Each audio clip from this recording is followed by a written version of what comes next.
हाँ,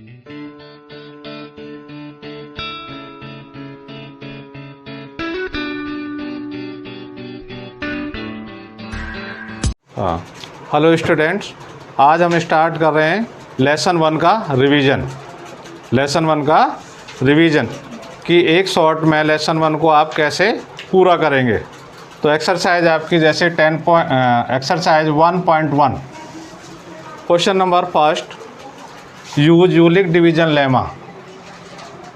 135 और 225 का एचसीएफ फाइंड आउट करना है। किस मेथड से? यूलिक डिवीजन लेमा। तो इसमें कुछ नया नहीं है, जैसा आप पहले से जानते हैं। हमारा फॉर्मूला होता है dividend equal to divisor into quotient plus remainder. जैसा कि हम पिछली क्लासों में पढ़ते आए हैं, dividend equal to divisor into quotient plus remainder. इसी को नए फॉर्म में हम क्या बोलते हैं? इसको हम ए मान लेते हैं, यहाँ पर बी है, ये क्यू है प्लस आर। तो इसी को हम बोलते हैं यूलिक डिवीजन लेमा। क्लियर है?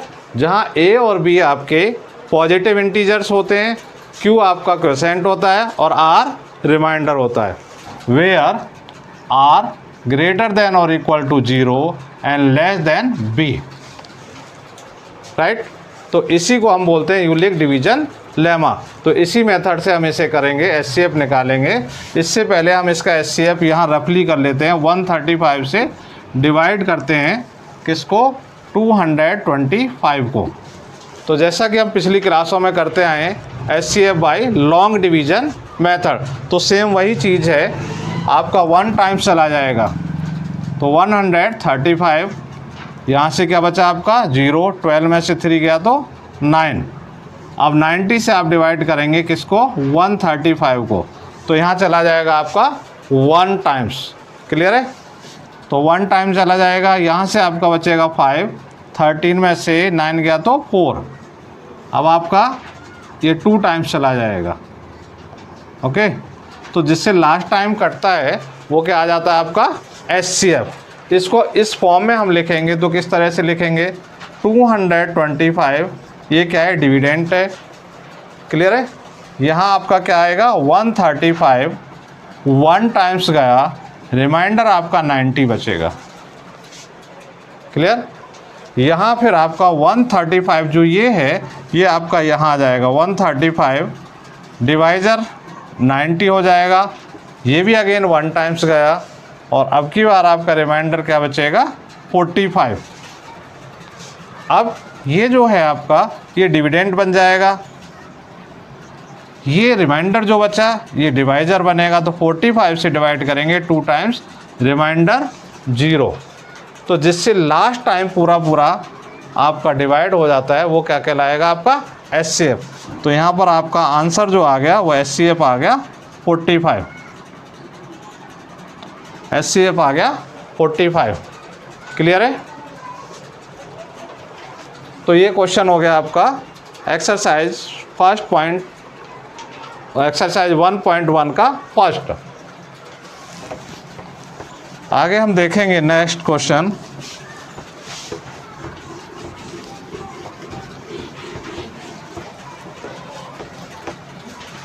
नेक्स्ट क्वेश्चन देखेंगे हम, question number second. Question number second में क्या है आपका? So that any positive odd integer is of the form 6q + 1 और 6q + 3 और 6q + 5 इस फॉर्म में होगा, where q is some integer. तो यहाँ पर आप देख रहे हैं क्लियरली इस फॉर्म में, तो b इक्वल टू क्या है आपका? 6। b इक्वल टू क्या है? 6। जब b इक्वल टू 6 है तो r इक्वल टू क्या हो जाएगा? 0, 1, 2, 3, 4 एंड 5। क्लियर है? 0, 1, 2, 3, 4, 5। 6 क्यों नहीं हो सकता? क्योंकि उसमें कंडीशन है कि जो r होगा वो लेस देन क्या होगा? b। आर क्या होगा, लेस देन बी, इसलिए आप 5 तक चले जाएंगे। क्लियर। तो हम रखेंगे व्हेन r इक्वल टू 0। जब r इक्वल टू 0 होगा तो a इक्वल टू क्या आ जाएगा आपका 6q। तो ये हमारा ऑड नहीं है, ये क्या है, हमारा इवन है। क्लियर है। Second, when r equal to 1 तो a इक्वल टू क्या आ जाएगा 6q प्लस 1, ये आपका ऑड है। व्हेन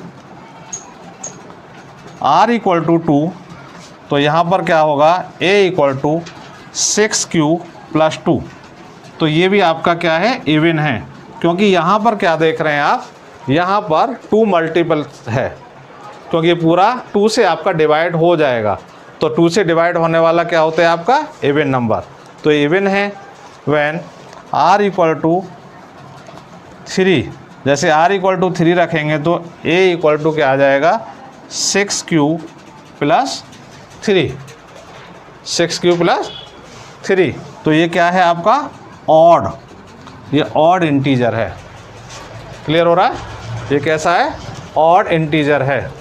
इसके बाद आप क्या रखेंगे, व्हेन r इक्वल टू 4 तो क्या आएगा आपका a equal to 6q plus 4, ये भी आपका इवन है, ये भी क्या है आपका इवन।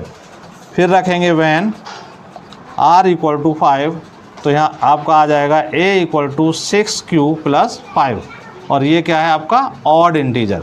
तो यहाँ पर आपके तीनों चीज़ें आ गई। क्लियर हो गया, तीनों आ गए।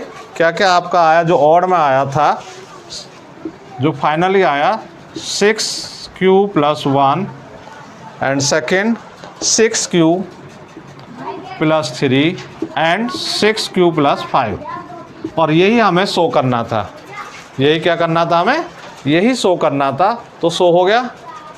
क्लियर है, शो हो गया। ओके, तो ये हो गया आपका क्वेश्चन नंबर सेकेंड। इसी तरह से आपके क्वेश्चन नंबर 4 और 5 भी हैं। फिर हम देखेंगे नेक्स्ट एक्सरसाइज। नेक्स्ट एक्सरसाइज है आपकी 1.2 एक्सरसाइज 1.2। एक्सरसाइज 1.2 में क्या है, express each number as the product of its prime factor. तो 140 के क्या करने हैं आपको, प्राइम फैक्टर करने हैं। ठीक है, जैसे हम एलसीएम पहले से निकालते आए, सेम वही पैटर्न है, वैसे ही हमें करना है। तो 140 के हम फैक्टर करेंगे। यहाँ पर 2 से जा रहा है, फिर यहाँ 2 से अगेन जा रहा है, फिर 5 से जा रहा है, और फिर 7 से जा रहा है। तो 140 इक्वल टू क्या आया, 2 इंटू 2 इंटू 5 इंटू 7। आप लिख सकते हैं इसे 2 की पावर 2 इंटू 5 इंटू 7। क्लियर है। तो ये क्या हो गया, प्राइम फैक्टर। ठीक है जी, क्या हो गया ये, प्राइम फैक्टर। तो express each number as product of its prime factor. तो ये प्राइम फैक्टर में आपने सॉल्व कर लिया, एक्सप्रेस कर दिया है। क्लियर है। इसमें एक बहुत इंपॉर्टेंट क्वेश्चन है, क्वेश्चन नंबर 4। क्वेश्चन नंबर 4 में क्या दे रखा है, गिवन दैट एचसीएफ आपका गिवन है किस किस का, 306 और 657 इक्वल टू क्या है 9, एंड एलसीएम है आपको फाइंड आउट करना है। तो बच्चे अक्सर कंफ्यूज हो जाते हैं कि इसमें करना क्या है, इसमें जो नंबर हैं वो तो दिए नहीं है, या इसमें एचसीएफ तो दिया नहीं है। ठीक है, जबकि यहाँ क्लियर है कि एचसीएफ आपका दे रखा है 306 और 657 का 9। तो एलसीएम आपको निकालना है, एलसीएम निकालना है। तो एलसीएम क्या होगा, products of two numbers upon HCF. Clear है, अपॉन एचसीएफ। तो प्रोडक्ट आपका क्या है, 306 इंटू 657 और डिवाइडेड बाई 9। तो 9 से ये डिवाइड हो जाएगा। क्लियर है जी। तो 306 इंटू 73, तो 96 ये आंसर आ जाएगा दोनों की मल्टीप्लाई करके, दोनों की मल्टीप्लाई करके ये आपका आंसर आ जाएगा। क्लियर है? आगे बढ़ेंगे हम क्वेश्चन नंबर 5 पर।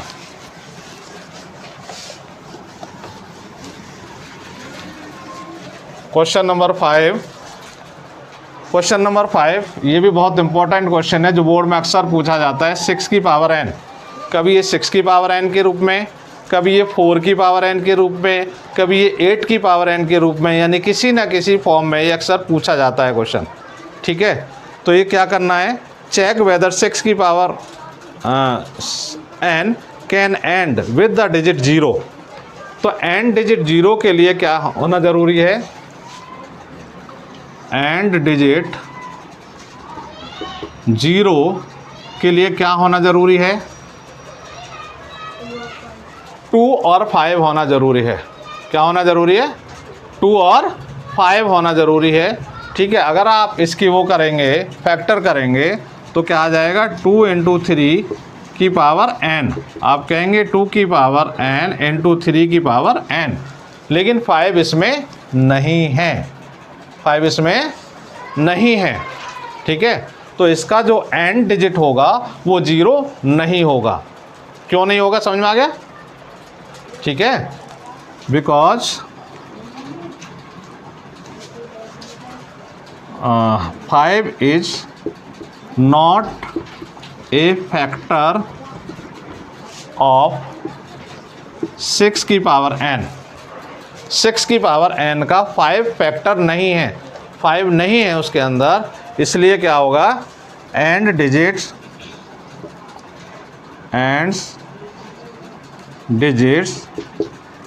नेवर 0। तो एंड डिजिट कभी भी 0 नहीं होगा। आ रहा बेटा समझ में, एंड डिजिट कभी भी 0 नहीं होगा। तो ये हो गया आपका क्वेश्चन नंबर 5। ठीक है, क्वेश्चन नंबर 6 पे हम चलेंगे कि क्वेश्चन नंबर 6 क्या है। क्वेश्चन नंबर 6 ये भी बहुत इंपॉर्टेंट है और 1 मार्क्स में बोर्ड में अक्सर पूछा जाता है, लेकिन बच्चे इसको बहुत बड़ा करते हैं, टाइम वेस्ट करते हैं अपना। Explain why 7 into 11 into 13 plus 13। यहाँ पर आपके 1 नंबर भी हो सकते हैं, 2 नंबर भी हो सकते हैं, 3 नंबर भी हो सकते हैं, कितने भी नंबर हो सकते हैं, लेकिन 1 नंबर इसमें कॉमन ज़रूर मिलेगा। ठीक है, यहाँ आप देख रहे हैं कि 13 यहाँ भी है और 13 यहाँ भी है, तो 13 क्या आ रहा है आपका, कॉमन आ रहा है। तो 13 आपने कॉमन ले लिया, 7 इंटू 11 प्लस 1, तो 13 इंटू ये आप देखेंगे तो कितना हो जाएगा, 77 प्लस 1 यानी 13 इंटू 78। आप इसे क्या लिख सकते हो, 1 इंटू 13 इंटू 78। ठीक है, तो प्रूव हो गया। ये क्या है, कंपोजिट नंबर है। और कंपोजिट नंबर कोई भी कब होगा, जब उसके 2 से अधिक फैक्टर होंगे, 2 से अधिक फैक्टर होंगे तो वो नंबर कंपोजिट नंबर कहलाएगा। क्लियर है, तो यहाँ 2 से ज़्यादा फैक्टर हो गए, 1 2 एंड 3, तो ये आपका कंपोजिट नंबर हो गया। कि क्यों, क्योंकि इसके 2 से ज़्यादा फैक्टर हैं। क्योंकि अगर 2 फैक्टर हैं तो वो नंबर क्या कहलाएगा, आपका प्राइम नंबर हो जाएगा फिर, 1 एंड इटसेल्फ। और अगर किसी भी नंबर के 2 से ज़्यादा फैक्टर हैं तो वो सभी नंबर कंपोजिट नंबर होते हैं। क्लियर है, और स्मॉलेस्ट कंपोजिट नंबर 4 होता है। स्मॉलेस्ट कंपोजिट नंबर कितना होता है, 4 होता है। क्लियर है, तो ये होगी आपकी एक्सरसाइज 1.2। आगे हम नेक्स्ट एक्सरसाइज देखेंगे 1.3। 1.3, तो 1.3 exercise question number 1। Question number 1 क्या है, prove that √5 is irrational number, √5 is irrational number. ये बहुत इंपॉर्टेंट क्वेश्चन है बोर्ड के पॉइंट ऑफ व्यू से, ठीक है। अक्सर 2 और 3 मार्क्स में ये क्वेश्चन पूछा जाता है, कभी √2, कभी √3, √5, √7, कुछ भी हो सकता है, ठीक है। सबका पैटर्न एक ही होता है, सबका करने का तरीका एक ही है। Let a b are positive integer and coprime. Coprime कौन से नंबर होते हैं? जिन दो नंबरों का HCF 1 होता है। जो दो नंबर हैं उनका HCF अगर 1 है तो वो क्या कहलाते हैं? को प्राइम नंबर, ठीक है। तो A/B इक्वल टू √5। ये अलग अलग बुक्स में अलग अलग टाइप से दे रखा है, तो अक्सर बच्चों की समझ में नहीं आता और एग्जाम्पल भी अक्सर समझ में नहीं आते हैं, ठीक है। तो जो मैं बता रहा हूँ आपको, ये सबसे इजी लैंग्वेज है। अब यहाँ क्या करेंगे हम? स्क्वायरिंग ऑन बोथ साइड, दोनों साइड का हम स्क्वायर कर देंगे। तो क्या हो जाएगा? A/B का होल स्क्वायर इक्वल टू √5 का होल स्क्वायर। तो हो जाएगा A²/B² इक्वल टू 5। यहाँ हम देखेंगे तो A² equal to 5B²। Equation number 1 हम यहाँ क्या देख रहे हैं कि 5 divides A² and 5 divides A। Clear है? इस इक्वेशन से पता लग रहा है हमें। फिर हम क्या करेंगे? Let A equal to 5C। जो यहाँ पर है आपका वही वहाँ लेंगे आप। अगर यहाँ 5 है तो 5 लेंगे, 2 है तो 2 लेंगे, 3 है तो 3 लेंगे, जो भी यहाँ पर है वही वहाँ लेंगे। अब यहाँ पर भी क्या करना पड़ेगा आपको? Squaring on both side. तो यहाँ पर आप देखेंगे ये हो जाएगा A का और 5C का होल स्क्वायर। तो A का स्क्वायर इक्वल टू 25C का स्क्वायर। अब A² की वैल्यू जो है इक्वेशन 1 से उठा करके आप वहाँ पुट करेंगे, तो ये हो जाएगा आपका 5B² इक्वल टू 25C²। तो 5 से डिवाइड कर देंगे पूरी इक्वेशन को, तो B² equal to 5C²। Equation number 2। तो यहाँ पर क्या है? 5 divides B² and 5 divides B, ठीक है।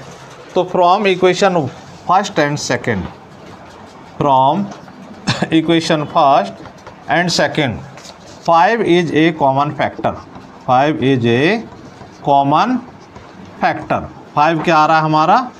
कॉमन फैक्टर आ रहा है। 5 क्या आ रहा है हमारा? कॉमन फैक्टर, ठीक है जी। तो ये क्या? But we know √5 is A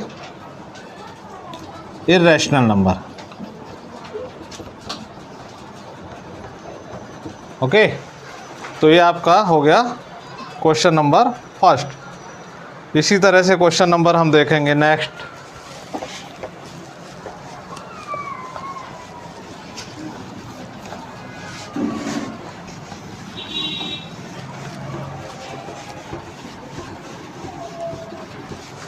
next question, question number 3 का 3rd पार्ट। सेकंड भी क्वेश्चन ऐसे ही सेम। 3rd पार्ट 6 + √2, ठीक है। ये हमें ये प्रूव करना है कि ये इर्रेशनल नंबर है। तो कैसे हम प्रूव करेंगे? A/B, let A/B is a rational number. तो A/B इक्वल टू 6 + √2। तो यहाँ पर एक बात याद रखनी है आपको, केवल रूट वाला नंबर यहाँ छोड़ना है, बाकी सबको इधर लेके आना होता है। तो जब हम 6 को इधर लेके आएंगे तो क्या हो जाएगा? A/B -6 equal to √2। क्लियर है? तो हम कहेंगे कि a upon b minus 6 is a rational number, is a rational number, and √2 is also a rational number. Clear है? But this is the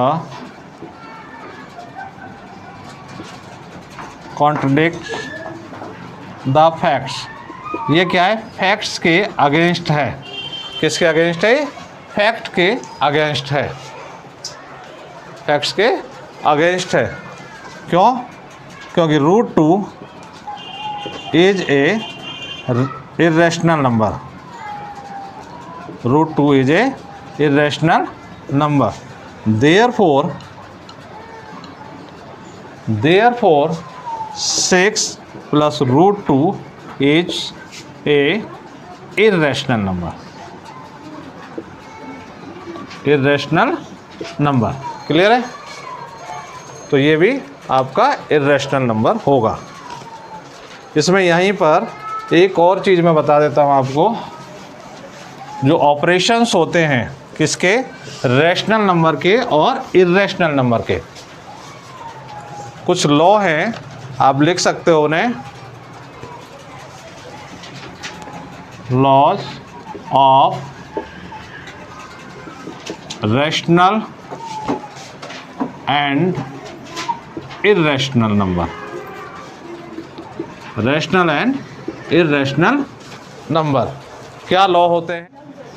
first क्या है? ऐड। अगर आपके पास में 2 प्लस √3 है तो इसका जो रिजल्ट होगा वो क्या होगा? ये इर्रेशनल नंबर है। यानी अगर एक रैशनल नंबर और एक इर्रेशनल नंबर दोनों को ऐड करेंगे तो रिजल्ट आपको क्या मिलेगा? इर्रेशनल नंबर मिलेगा। क्लियर है? क्यों? Second, subtract. सब्ट्रैक्ट भी करेंगे, जैसे सपोज 5 माइनस √2। 5 क्या है? 5 is a rational number and √2 is a irrational number. अगर दोनों का सब्ट्रैक्शन देखेंगे आप तो ये भी पाएंगे कि ये भी क्या है? इर्रेशनल नंबर होगा। क्या होगा? ये इर्रेशनल नंबर होगा। थर्ड में क्या होता है? मल्टीप्लाई। मल्टीप्लाई में भी आप क्या पाएंगे? रैशनल और इर्रेशनल नंबर अगर हैं, जैसे सपोज 2 √7, इन दोनों की अगर मल्टीप्लाई हो रही है तो इक्वल टू 2 √7, और ये भी क्या होगा? आपका इर्रेशनल नंबर होगा। क्या होगा? Irrational number. और अगर हम डिवाइड करेंगे, डिवाइड भी क्या होगा? सपोज 5 अपॉन √3, तो इसको भी हम सॉल्व करके क्या लिखते हैं? 5 अपॉन √3, √3 के ऊपर नीचे मल्टीप्लाई कर देंगे तो क्या आ जाएगा? 5 √3 अपॉन 3, तो ये भी क्या हो जाएगा? इर्रेशनल नंबर हो जाएगा। ठीक है बेटा? तो चारों के चारों ऑपरेशन आपको समझ में आने चाहिए कि रैशनल और इर्रेशनल को जब ऐड करते हैं तो भी आपका रिजल्ट इर्रेशनल मिलेगा।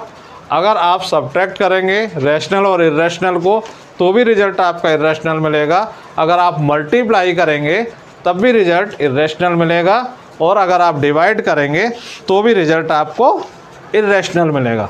अब लास्ट एक्सरसाइज है 1.4, तो इसके 2-3 क्वेश्चन अभी करा देता हूँ मैं। ठीक है? क्लियर है? एक्सरसाइज 1.4। एक्सरसाइज 1.4 में क्या है? जैसे हम क्वेश्चन लेते हैं फर्स्ट वाला, 13 अपॉन 3125। ये क्वेश्चन क्या है? Without actually performing the long division. Long division नहीं करना है इसमें, और आपको ये बताना है कि ये टर्मिनेट है या नॉन टर्मिनेट है। तो क्या मेथड यूज करेंगे? जो डिनोमिनेटर है उसके आप फैक्टर करेंगे। क्या करेंगे? उसके फैक्टर। तो देखिएगा आप कितने से जा रहा है आपका? 3 से, 5 से, फिर अगेन 5 से, फिर 5 से, और ऐसा ही है, ठीक है। तो आपके ये फैक्टर आ गए। तो आप क्या करेंगे, इसको लिखेंगे 13 अपॉन 1 2 3 4 5, 5 की पावर 5, राइट, क्लियर है, 5 की पावर 5। तो ये बताना है आपको कि ये टर्मिनेट है या नॉन टर्मिनेट है, विदाउट क्या किए हुए, विदाउट लॉन्ग डिवीजन। तो यहाँ पर आपको क्या करना है, ऊपर 2 की पावर 5 की और नीचे भी 2 की पावर 5 की मल्टीप्लाई और डिवाइड कर देना है,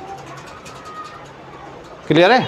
तो यहाँ से हमें पता लग जाएगा ये 5 और 2 का कॉम्बिनेशन बन जाएगा। तो हम लिखेंगे 13 इंटू 2 की पावर 5 अपॉन 10 की पावर 5, क्या आ जाएगा, 10 की पावर 5, 5 2 जा 10, 10 की पावर 5। तो ये क्या हो जाएगा, आपका टर्मिनेट हो जाएगा, क्या हो जाएगा जी, टर्मिनेट, क्लियर है।